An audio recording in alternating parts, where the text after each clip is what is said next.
ትናንትና የተከበረውን የረመዳንን ወር ሸኝተናል።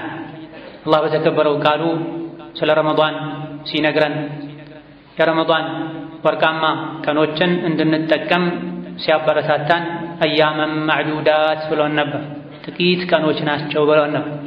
ጥቂት ቀኖች ምንም ሳናውቃቸው የሰራንባቸውን ሥራ ይዘው ሄደዋል። ረመዳን ተመልሶ ሲመጣ እኛ ምድር ላይ ረመዳንን ተቀብለው ከሚያስተናግዱት እንሁን አንሁን ምንም የምናውቀው ነገር የለም። ምንም እንኳ ረመዳን ቢያልቅም የመልካም ሥራ ጊዜ አላለቀም። የመልካም ሥራ ጊዜው ማብቂያው ሞት ነው፣ ወር ሳይሆን። ሸዋል ወር ሙሉ የተኛውም ቀን 6 ቀን ብቻ መርዶ መጾም ይቻላል ብለን ከኛ የሚጠበቀው የዓመት ሙሉ ፈርድ ጾምን የመጾም አጅር ለማግኘት ከረመዳን በኋላ ከሸዋል ወር ውስጥ 6 ቀን መጾም ነው የሚጠበቅብን። ከመሃልም ከፊትም ከመጨረሻም ይቻላል። ነገር ግን የቱ ነው የሚሻለው? ሸዋል 6 ቀኖችን ከወር ውስጥ ቤተኞቹ ሳምንቶች ቤተኞቹ ቀናቶች ብጾም ነው የሚሻለው የሚለው ላይ ከነቢዩ በሐዲስ የተረጋገጠ ዒባዳ ነው። ከመሆኑም ጋር አንዳንድ አይጾምም የሚል አቋም ያላቸው ሰዎች አሉ። በየጊዜው ስለ ሸዋል ጾም በተነገረ ቁጥር ኺላፍ የሚያነሱ ሰዎች፣ ኸይር ሥራ ላይ እንዳይሳተፉ ሰበብ የሚሆኑ ሰዎች አሉ። ነቢዩ ዓለይሂ ሰላቱ ወሰላም ከተናገሩ ሁሉም ንግግሮች መቆም አለባቸው። ሰዎች ቢናገሩም ተቀባይነት አያገኙም። የአላህ ባሮች ሆይ አላህ ያዛቸውን በመታዘዝ የከለከላቸውን በመከልከል ሁሌም በሁሉም ጉዳይ ላይ በሁሉም ቦታ ላይ የሚገባውን ፍራቻ ፍሩት። ለአኼራችሁ ስንቅ ያዙ።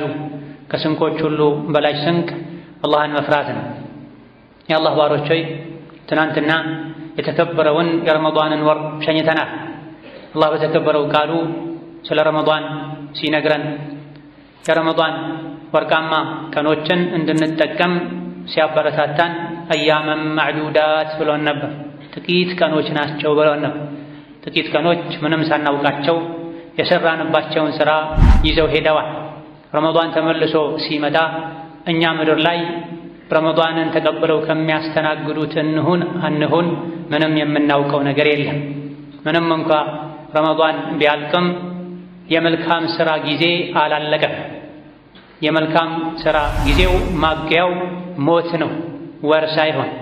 ሁሉም ወሮች ሁሉም ቀኖች የራሳቸው ሥራ አላቸው። ረመዳን ሥራውን ይዞ ሄዷል። ሸዋል ተተክቷል። አላህ ተባረከ ወተዓላ በረሕመቱ ሸዋል ላይም የተለያዩ ወደሱ የምንቃረብባቸው የመልካም ሥራ አጋጣሚዎችን ፈጥሮልናል። ረመዳን ላይ የነበሩ መልካም ሥራዎች ሁሉ ከረመዳን በኋላም አሉ። ነቢዩ ዓለይሂ ሰላቱ ወሰላም ረመዳንን የጾመ ከሸዋል 6 ቀናትን ያስከተለ ዓመቱን ሙሉ እንደጾመ ይቆጠርለታል ብለዋል። በዚህም ረመዳንን ብንሸኝም ጾምን አብረን አንሰናበትም። ረመዳንን ስንሸኝ ከጾም ጋር ተሰነባብተን አንላቀቅም። ዒድ አፍጥረን ቆይተን ደግሞ የሸዋልን 6 ቀን ጾሞችን እንቀጥላለን። ይሄን ያደረገ ሰው አላህ ትልቅ አጅርን ቃል ገብቶለታል። ረመዳንን ሙልት አድርጎ የጾመ ከዛም ከሸዋል ወር 6 ቀን የጨመረ ሱና ዓመት እንደ ጾም ይቆጠርለታል ብላ። በዚህም ረመዳን ላይ የተፈጠረን ጉድለት እናሟላለን። የነቢዩ ዓለይሂ ሰላቱ ወሰላም ኡመት ዕድሜው አጭር ነው ካለፉት ህዝቦች አንጻር። ከአሁን ቀደም የነበሩ ሌሎች ነቢያት የተላኩላቸው ህዝቦች በመቶ ቤቶች ይኖሩ ነበር። የ1000 ዓመት ዕድሜ ከዛም በላይ የኖሩ ተገኝተዋል በታሪክ 200 300 ቀላል የሚባል ዝቅተኛ የሚባል የዕድሜ ጣሪያ የነበራቸው ሰዎችም ነበሩ። የነቢዩ ዓለይሂ ሰላቱ ወሰላም ኡመት ግን ከ50 እስከ 60 ከ60 እስከ 70 ጥቂቶች ናቸው ከ60 ከ70 የሚያልፉት።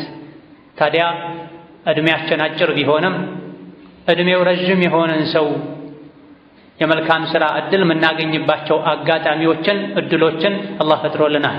ከዚህም አንዱ ረመዳንን 1 ወር ጾሞ ቀጥሎ ካለው ከሸዋል ወር 6 ቀን የጨመረ ሰው ዓመት ሙሉ እንደ ጾም ይቆጠርለታል ብለዋል።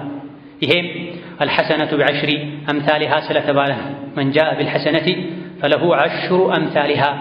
ይሄ ቁርአንም ሐዲስም የነገረን እውነታ አንዲትን መልካም ሥራ የሠራ ሰው አላህ በ10 ያባዛለታል ተብሏል። ረመዳን 1 ወር ነው፣ በ10 ሲባዛ 10 ወር ይሆናል። ሸዋል 6 ቀን ነው፣ በ10 ሲባዛ 60 ቀን ይሆናል። 10 እና 2 ወር 60 ቀን ዓመት ይሞላል። ሸዋልን በአግባቡ የጾመ ሰው ዓመት ሙሉ እንደ ጾም ይቆጠርለታል። ዓመት ሙሉ ሱና ጾም ሳይሆን ፈርድ ጾም እንደ ጾመም ነው የሚቆጠርለት። ሌሎችም ዓመት እንደ ጾም ይቆጠርለታል የሚባልላቸው የጾም አይነቶች አሉ። በየወሩ 3 ቀን መጾም ለምሳሌ፣ ይሄ የሱና ጾም አጅር ነው። የዓመት የሱና ጾም አጅር ነው የሚያስገኘው።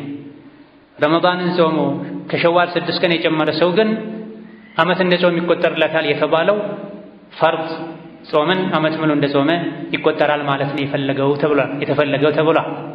የሱናና የፈርድ የግዴታ ዒባዳ አጅሩ የተለያየ ነው።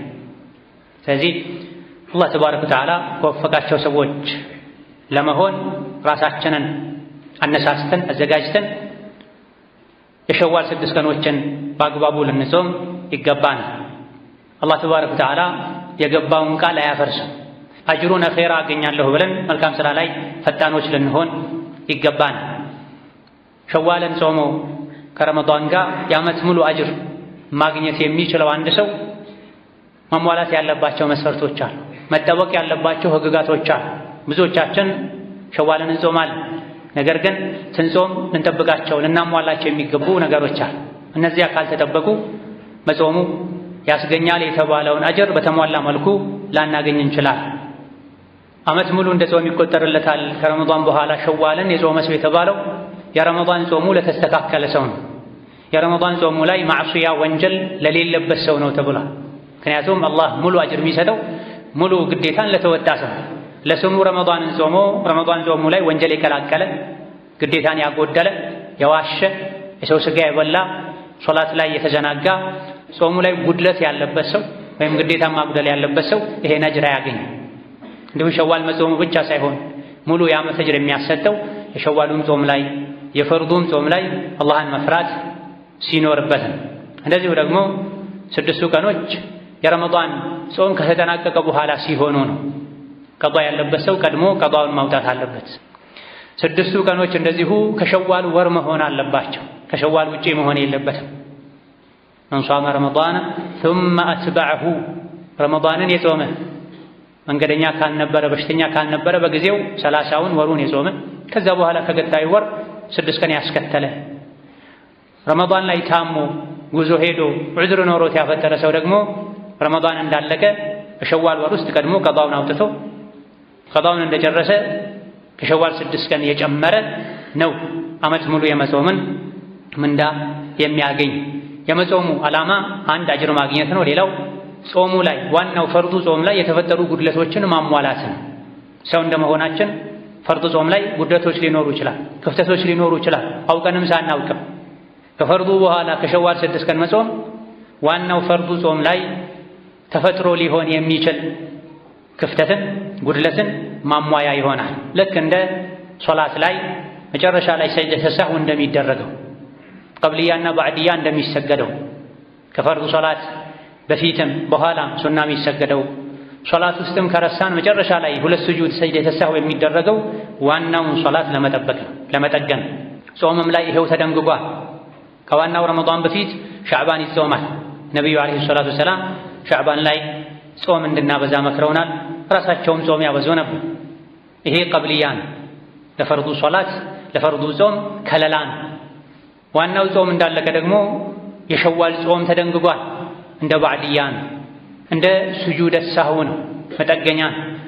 ሸዋል 29 ሊሆን ይችላል፣ 30 ሊሆን ይችላል።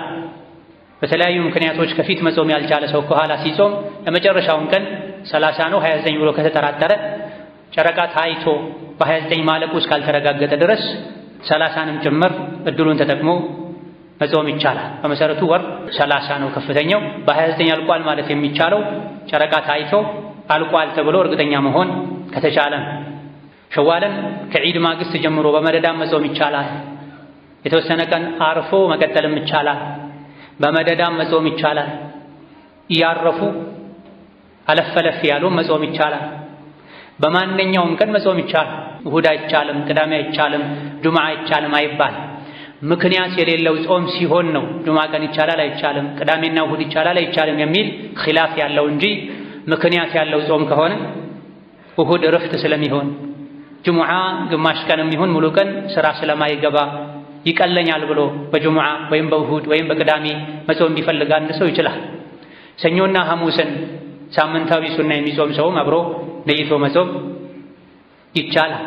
ሱና ጾምን ከጀመሩ በኋላ በመሰረቱ ማፍጠር ይቻላል። አንድ ሰው ሸዋልን ጾማለሁ ብሎ ጀምሮ ቢደክመው ከበድ ያለ ጉዳይ ቢገጥመው ለማፍጠር ቢገደድ ቢያፈጥር ችግር የለም ሱና ጾም እስከሆነ ድረስ። ፈርድ ላይ ነው ሳይገደዱ ያለ በቂ ምክንያት ማፍጠር ማይቻል። ረመዳንን በወቅቱ በወሩም ይጾሙ፣ በሌላ ጊዜም ይሁን ቀዷ ያውጡ። ግዴታ ጾምን ከጀመሩ በኋላ ማፍረስ አይቻልም። ትልቅ ወንጀል ነው የሚሆነው ካልታመሙ ካልተገደዱ በስተቀር። ሱና ጾምን የጾመ ሰው ግን አልሙተጠዊዑ አሚኑ ነፍሲሂ አሚሩ ነፍሲሂ ተብሏል። ሱና ጾም የሚጾም ሰው የራሱ ውሳኔ መብት አለው። ከፈለገ መቀጠል ይችላል፣ ከፈለገ ማፍረስ ይችላል ተብሏል። ነገር ግን የሸዋል ጾም ልዩ ዒባዳ ልዩ አጅር ያለው በጊዜ የተገደበ ጾም ከመሆኑ አንፃር ከፈርዱ ጾም ጋር የተያዘ ከመሆኑ አንፃር ያልተገደደ ሰው የሸዋልን ጾም ከጀመረ በኋላ ባያቋርጥ ይመረጣል። ካቋረጠ በኋላ ሌላ ቀን ቀዷ ቢያወጣው ስድስቱ እንዲሞላለት መልካም። አልችልም ካለ አንድ ሰው አልፈልግም ካለ ፈርዱ ጾም ላይ ጉድለት እንደፈጠረ ከባድ ወንጀል እንደሰራ አይቆጠርበትም። ወላ ትብጢሉ አዕማለኩም መልካም ስራችሁን አታበላሹ ስለተባለ ግን ማንኛውም የተጀመረ መልካም ነገር ማለቁ ኸይር ነው። አንድ ዓመት ከጾምኩ በየዓመቱ መጾም ግዴታ ሊሆንብኝ ይችላል ብለው ማይጀምሩ ሞኝ የሆኑ ሰዎችም አሉ። አልጀመርም ነው ያልጾመም። ሸዋልን አንዴ ከጀመሩት ማቋረጥ ወንጀል ይሆናል ተብሏል ሰዎች አሉ። ይህ አላዋቂነት። የቻላችሁትን ያክል ኸይር ስራ ስሩ ተብለናል። ፈርዱን ነው ሁሌ በግዴታነት የምንጾመው እንጂ ሸዋልን በዚህ ዓመት ክፍት ጊዜ ስላለኝ ጤንነቴም ጥሩ ስለሆነ ጾማለሁ ብሎ አንድ ሰው ቢጀምር ቀጣይ ዓመት ላይም ጾማለሁ ብሎ ከማቀዱ ጋር የሚቀጥለው ዓመት ላይ ለመጾም ሞክሮ ካልቻለ ስራ ከበዛበት ጉዞ ከበዛበት ካመመው ከደከመው ቀጣይ ዓመት ላይ ቢተው ችግር የለም። መልካሙ በላጩ አለመተው ነው። ማንኛውም ኸይር ስራ መናቅ የለበትም፣ እድሉ ማለፍ የለበትም። የቅያም ቀን አንድ ሐሰና አንድ መልካም ስራ ትልቅ ዋጋ አላት። የጀነት የጀሃነም የመሆን መለያው ወሳኟ አንድ ነጥብ አንዲት ደረጃ ልትሆን ትችላለች። እዚህ ለአኼራ የሚጠቅም ነገር ላይ መዘናጋት አይገባም። ባለማወቅ ደግሞ የመልካም አጋጣሚዎችን እድል እናጣ አይገባል። ወፍ ዘራሽ የሆኑ ወሬዎች አሉ፣ አሉባልታዎች አሉ። ዒልምን ሸሪዓን ከዑለሞች ነው መውሰድ ያለብን። ሸዋል አንዴ ከተጀመረ ማቋረጥ ስለማይቻል በየዓመቱ መጾም ግዴታ ስለሚሆን አልጀመርም አይባል። በየዓመቱ ከጀመራችሁ ቀጥሉ የሚል በግዴታነት የሚያዝም የለም። በአንዱ ዓመት ውስጥም የቻላችሁትን ያክል እጨርሳለሁ ተብሎ ተጾሞ መሃል ላይ አልቻልኩም ተብሎ ቢተው ወንጀል ነው የሚል የለም። ቢበዛ ተጨማሪ የሚገኘው አጅር ነው የሚቀረው። ሸዋል ሲጾም ማታ መነየት ተገቢ ነው፣ ግዴታ ነው። ሱናን ጾም ቀን ላይ መጀመርም ይቻላል መነየትም ይቻላል የሚባለው ራሱ የተገደበ ራሱን የቻለ ጾም ካልሆነ ነው። የሰኞና የሐሙስን ጾም ጠዋት እስካልበሉ ድረስ ከፈጅር በኋላ እስካልበሉ ድረስ ቀን ቢነይቱ ችግር የለው። ማንኛውም ሱና ጾም በቀኑ ክፍለ ጊዜ ሊነየት ይችላል። ግን በቀን ተገድቦ ልዩ አጅር ተነግሮለት ሙቀየድ የሆነ ናፊላ ሱና ጾም ሲሆን ማታ መነየት አለበት። በቀኑ ክፍለ ጊዜ መነየት ይቻላል የሚባለው ልቁ በሁኔታ በቁጥር ያልተገደበው ጾም እንኳ ቢሆን አጅሩ የሚገኘው ከተነየተበት ሰዓት ጀምሮ ነው ተብሏል። ነብዩ ሰለላሁ ዐለይሂ ወሰለም ቤት ገብተው ምግብ ጠይቀው ምግብ የለም ካሏቸው እንግዲያውስ እኔ ዛሬ ጾመኛ ነኝ ይሉ ነበር ተብሏል። ከፈጅር በኋላ ምንም ካልበላ አንድ ሰው በቀኑ ክፍለ ጊዜ በርካታ ዑለሞች ከግማሽ ቀን በፊት መሆን አለበት ቢሉም ትክክለኛው በየትኛውም ሰዓት ፀሐይ እስካልጠለቀ ድረስ ጾመኛ ነኝ ብሎ ጾም መጀመር ይችላል። ጠዋት ካልበላ ከፈጅር በኋላ ካልበላ ግን አጅር የሚያገኘው መቼ ነው? ከነየተበት ሰዓት ጀምሮ ነው ተብሏል። ሸዋል ደግሞ ሙሉ 6 ቀን እንዲሆን የሙሉ ቀን ንያ ስለሚያስፈልገው ማታ ነይቶ ማደር ያስፈልጋል። ሸዋልና እንደዚህ በቁጥር የተገደቡ በቀን የተገደቡ ለራሳቸው በቀን ተገድበው የሚጾሙ ጾሞች ሲሆኑ ከማታ ጀምሮ መነየት አለበት የቀን ሙሉ ጾም እንዲሆን ተብሏል። ቀደም ሲል እንደተገለጸው ሸዋል ወር ሙሉ የተኛውን ቀን 6 ቀን ብቻ መርጦ መጾም ይቻላል ብለን ከኛ የሚጠበቀው የዓመት ሙሉ ፈርድ ጾምን የመጾም አጅር ለማግኘት ከረመዳን በኋላ ከሸዋል ወር ውስጥ 6 ቀን መጾም ነው የሚጠበቅብን። ከመሃልም ከፊትም ከመጨረሻም ይቻል። ነገር ግን የቱ ነው የሚሻለው? ሸዋል 6 ቀኖችን ከወር ውስጥ ቤተኞቹ ሳምንቶች ቤተኞቹ ቀናቶች ብጾም ነው የሚሻለው የሚለው ላይ የፊቅህ ሊቃውንት የተለያዩ ምርጫዎች አሏቸው፣ አስተያየቶች አሏቸው። የተወሰኑ የፊቅህ ሊቃውንት ከዒድ ማግስት ጀምሮ አከታትሎ 6ቱን ቀን መጾም የተሻለ ነው ብሏል። ይሄ ከታላላቅ የእስላም ሊቃውንት ውስጥ የኢማም አሻፊዒ የዓብዱላህ ብኑ ሙባረክ ምርጫ ነው። ዒድን ዛሬ አክብሮ ሸዋል 1 በማግስቱ ከሸዋል 2 ጀምሮ መጾሙ የተሻለ ነው ያሉ ተገኝተዋል። ምክንያቱም ኸይር ነገር ላይ ከመሽቀዳደም አንፃር ብላ እንደ ሐዲስም ረመዳንን የጾመ ከዛም ከሸዋል የፊት 6 ቀኖችን የመጀመሪያ 6 ቀኖችን የጾመ ዓመት ሙሉ እንደ ጾም ይቆጠርለታል የሚል ሐዲስ አለ። ሐዲሱ እንደ ሐዲስ ደካማን፣ ነገር ግን እንደ ምክንያት የሰው ልጅ ነገ ምን እንደሚገጥመው ስለማያውቅ ከፊት ከዒድ ማግስት ጀምሮ መጾሙ በላጭ ነው ተብሏል። የተወሰኑት ደግሞ እነ ኢማም አሕመድ እና አልኢማም ወኪዕ ሌሎችም ዋናው በወሩ ውስጥ መጾም ነው። ከመሃል የሚጾም መጨረሻም ላይ ጾም አከታትሎ የሚጾም እያረፈ የሚጾም ዋናው ከወሩ ውስጥ 6 ቀን መጾም ነው። ምርጫው የጾመኛው ነው ብለዋል። ይሄም ያስኬዳል። ከወሩ ውስጥ ጾሙ ነው የተባለው። እጾማለሁ ብሎ ከመነየቱ ጋር አንድ ሰው ዑድር ገጥሞት ታሞ ተሰዶ መንገድ ሄዶ ሳይጾም ቢቀር አላህ አጅሩን ይሰጠዋል። በሶስተኛ ደረጃ ደግሞ የመጀመሪያ ከዒድ በኋላ ያሉ ቀናትን መጾም አይወደድም። ምክንያቱም ከረዥም የጾም ቀናት በኋላ የሚመጡ የረፍት የምግብ የመጠጥ ቀናት ናቸው። የተወሰነ ቀን በልቶ ጠጥቶ አርፎ መጾም ነው የሚገባው ያሉ ተገኝቷል። በቀደምቶች ውስጥ ከታቢዕዮች በኋላ ካሉትም እንዲህ አይነት አቋም ያላቸዋል። ሁሉም ያስኬዳል። ሸዋል በመሰረቱ ከነቢዩ ዓለይሂ ሰላቱ ወሰላም መጾሙ የተፈቀደ የተወደደ ወር ነው። 6ቱን ቀን ከወሩ ውስጥ መጾም ተፈቅዷል። በዚህ ቀን ጾሙ፣ በዚህ ቀን አትጾሙ አልተባለ። እያረፉ መጾም ይቻላል፣ አከታትሎ መጾም ይቻላል፣ ከመጀመሪያም ከመጨረሻም መጾም ይቻላል። ዋናው ነገር ከወሩ ውስጥ 6 ቀኖችን መጾም። አላህ ተባረከ ወተዓላ ኸይር ነገር ላይ ተሽቀዳደሙ ስላለ ፍጠኑ ስላለ ነገ የሚገጥመንን ስለማናውቅ ቀደም ብሎ መጾሙ በላጭና ተመራጭ ከመሆኑ ጋር አላህ በተከበረው ቃሉ የአላህን ምህረት ወደምታገኙበት ጀነትን ወደምታገኙበት መልካም ሥራ ፍጠኑ። ጀነት የተዘጋጀችው አላህን ለሚፈሩት ነው። ለነዚያ በችግርም በሀብትና በድሎት ጊዜም ሰደቃ ለሚሰጡ፣ ለሚያበሉ፣ ለሚያጠጡ፣ ቁጣቸውን ዋጥ ለሚያደርጉ፣ ሰዎችን ይቅር ለሚሉ ሰዎች የተዘጋጀችን ጀነት ለማግኘት ፍጠኑ ብላ። ጾም ጀነት ከሚገባባቸው መልካም ሥራዎች መሃል አንዱ፣ የአላህን ምህረት ከሚያስገኙ መልካም አጋጣሚዎች መሃል አንዱ። ከዚህ አንፃር ሸዋል 29 30 ቀን ነው። ከዒድ በኋላ ፈጥነን ካልጾመን በቀጣይ ቀናት ምን እንደሚገጥመን ላናውቅ እንችላለንና አስተማማኙን ከመምረጥ አንፃር ፈጥኖ መጾሙ በላጭ ይሆናል። በወሩ ውስጥ አፈራርቄ እያረፍኩኝ በተለያየ ቀን እጾማለሁ ያለ ሰውም ዋናው ለመጾም መወሰኑ፣ እድሉ እንዳገኙ እድሉ ሳያልፍ በፊት ፈጥኖ መጠቀሙን። አዑዙ ቢላሂ ሚነ ሸይጣኒ ረጂም ወሳሪዑ ኢላ መግፊረቲን ሚን ረቢኩም ወጀነቲን ዐርዱሃ አሰማዋቱ ወልአርድ أعدت للمتقين. بارك الله لي ولكم في القرآن العظيم ونفعني وإياكم بما فيه من الآيات والذكر الحكيم. أقول قولي هذا وأستغفر الله لي ولكم ولسائر المسلمين من كل ذنب وخطيئة فاستغفروه إنه هو الغفور الرحيم والبر الكريم. الحمد لله على إحسانه والشكر له على توفيقه وامتنانه، وأشهد أن لا إله إلا الله وحده لا شريك له تعظيما لشانه، وأشهد أن محمدًا عبده ورسوله الداعي إلى رضوانه صلى الله عليه وعلى آله وأصحابه وإخوانه وسلم تسليما كثيرا.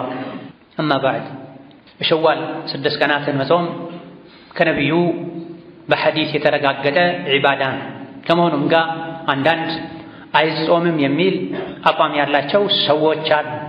በየጊዜው ስለ ሸዋል ጾም በተነገረ ቁጥር ኺላፍ የሚያነሱ ሰዎች፣ ኸይር ሥራ ላይ እንዳይሳተፉ ሰበብ የሚሆኑ ሰዎች አሉ።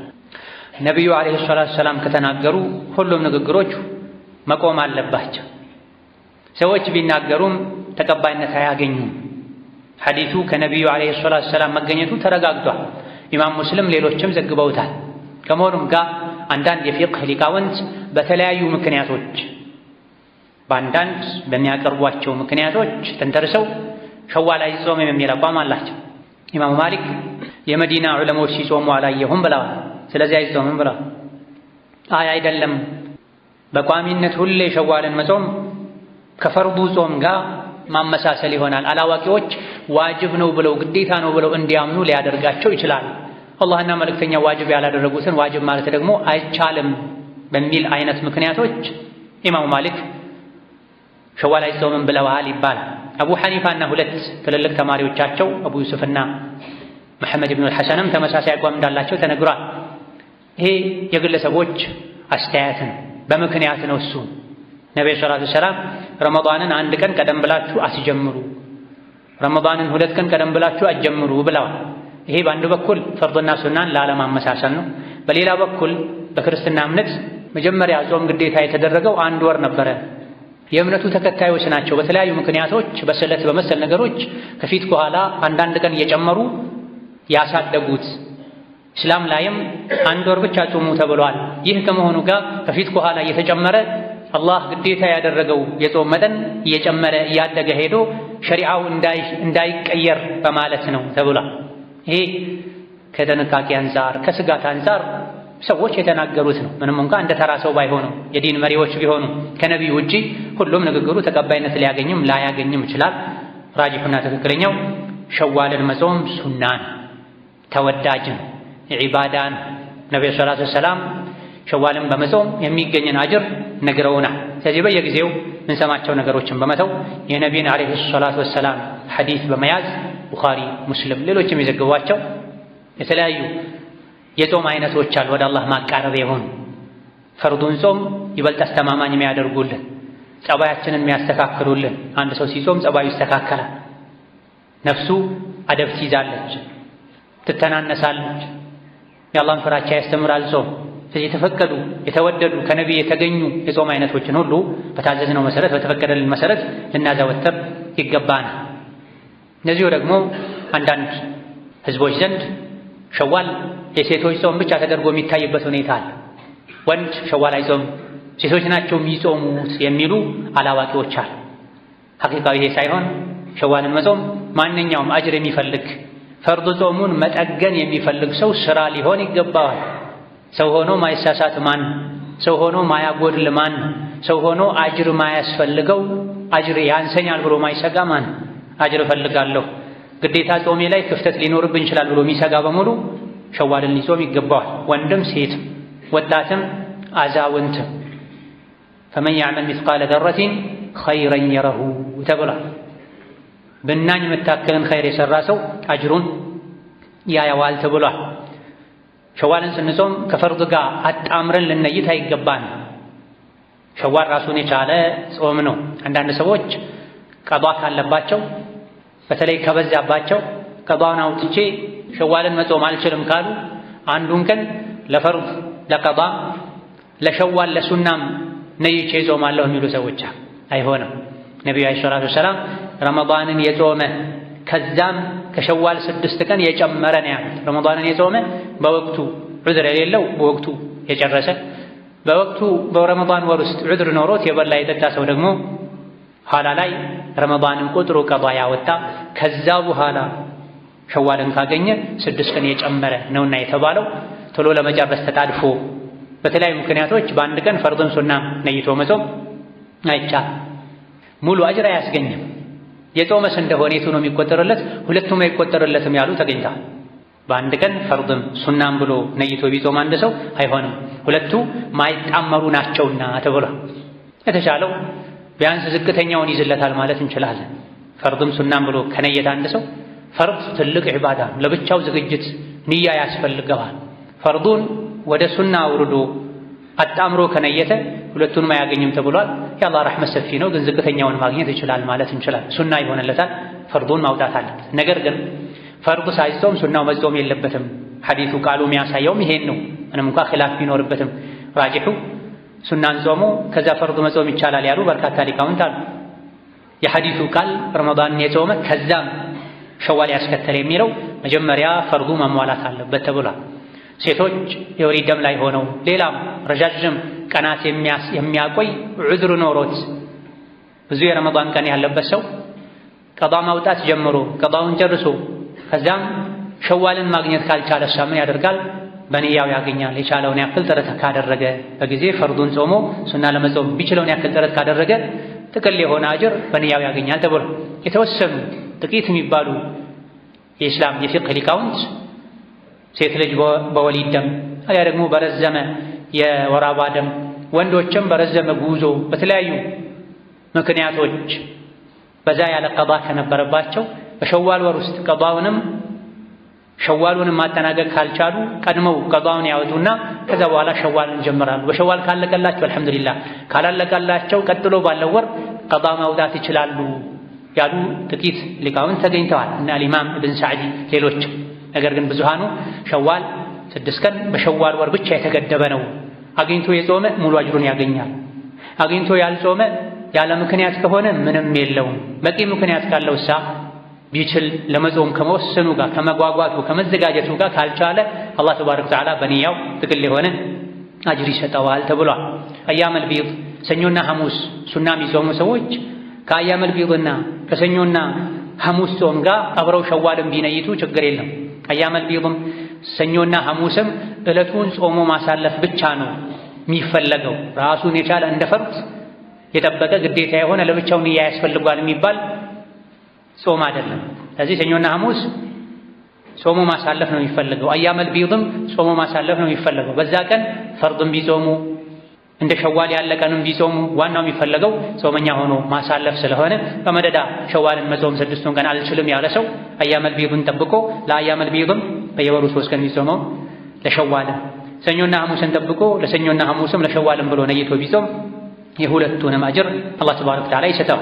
ሸዋልን ጾሞ ሲጨርሱ በመደዳ የፊት 6 ቀኖችን ጾመው 8ኛው ቀን ላይ ትንሹ ዒድ ብለው የሚያከብሩ ሰዎች አሉ። ይሄ ከነቢይም ይሁን ከሰሐቦች ያልተገኘ አዲስ ፈጠራ ነው፣ ቢድዓ ነው። ነቢዩ ዓለይሂ ሰላቱ ወሰላም ዒደል ፊጥርና ዒደል አድሓ ዒዱና አህለል ኢስላም፣ እኛ እስልምናን ተከታዮች ዒዳችን ዒደል ፊጥርና ዒደል አድሓ ነው ብለዋል። 3ኛ ዒድ የለም፣ ካለም ሳምንታዊ ጁሙዓ ነው። ነቢዩ ሰላቱ ወሰላም ረመዳንን ጾሞ ከሸዋል 6 ቀን የጨመረ የዓመት ሙሉ አጅር ያገኛል ብለው በነገሩበት ሐዲስ ላይ 8ኛውን ቀን ወይም ሸዋልን ሲጨርሱ ዒድ አክብሩ አላል።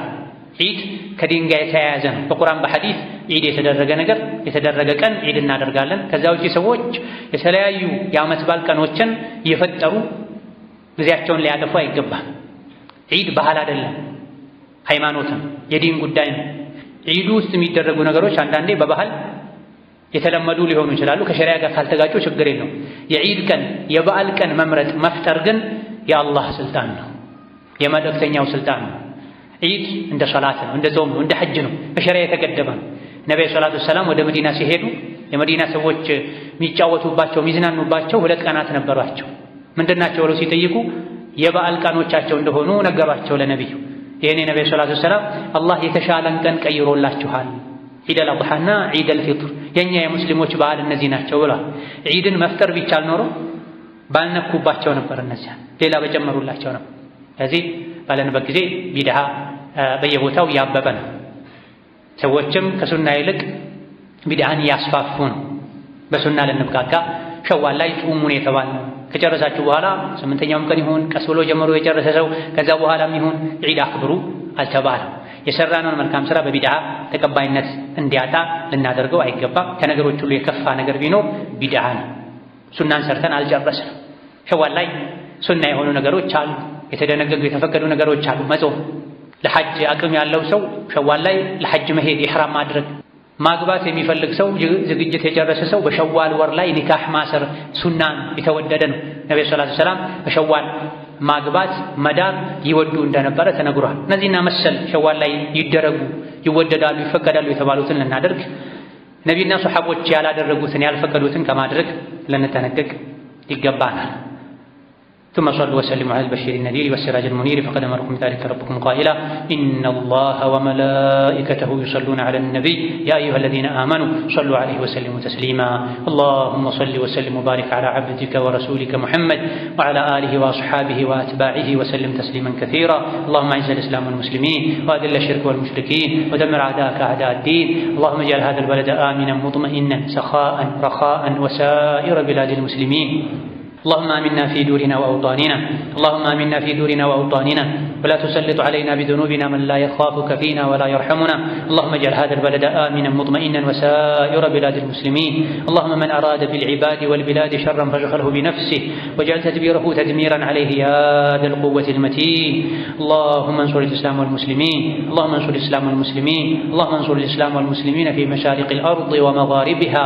اللهم انصر إخواننا المظلومين والمضطهدين في فلسطين وانصرهم في غزة، وأصلح أحوال المسلمين في البلاد كلها شرقها وغربها برحمتك يا أرحم الراحمين. ربنا اغفر لنا ولوالدينا ولمشايخنا ولجميع المسلمين. ربنا اغفر لنا ولوالدينا ولمشايخنا ولجميع المسلمين. اللهم فرج هم المهمومين ونفس كرب المكروبين وقض الدين عن المدينين واشف مرضنا ومرضانا ومرضى المسلمين. اللهم اشف مرضنا ومرضانا ومرضى المسلمين. اللهم فك أسر المأسورين، اللهم فك أسر المأسورين، اللهم فك أسر المأسورين. اللهم اجعل لنا من كل هم فرجا ومن كل ضيق مخرجا ومن كل بلاء عافية. ربنا آتنا في الدنيا حسنة وفي الآخرة حسنة وقنا عذاب النار. آمين والحمد لله رب العالمين.